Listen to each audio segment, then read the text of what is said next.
আমার দেওরের নতুন বিয়ে হয়েছে আর বাড়িতে কার্তিক ফেলবে সেটা তো জানা কথাই ছিল। হ্যালো এভরিওয়ান, আমি শোনাই সকলে কেমন আছো? আশা করি সকলে ভালো আছো, সুস্থ আছো। আমি বেশ ভালোই আছি। আচ্ছা, কাদের কাদের বাড়িতে এরকম কার্তিক পড়েছে? আমাদের বাড়িতে তো দুটো পড়ে গেছে। আর দেখো এখানে সব কিছু গোছানো হয়ে গেছে। আর এই কার্তিকটা দেখো কত কিউট না? আমার জায়ের তো বেশ পছন্দ হয়েছে। আর এই বছর না আমি পুজো করতে পারবো না, কিন্তু আমি উপোস ছিলাম। তো আমার যাই পুজোটা করছে, দেখো কত সুন্দর গুছিয়ে পুজো দিতে বসে পড়েছে।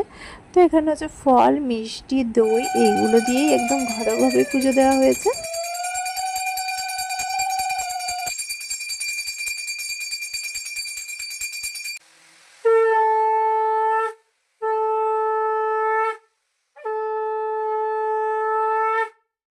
পরে অনেক বড় করেই করা হবে পুজোটা।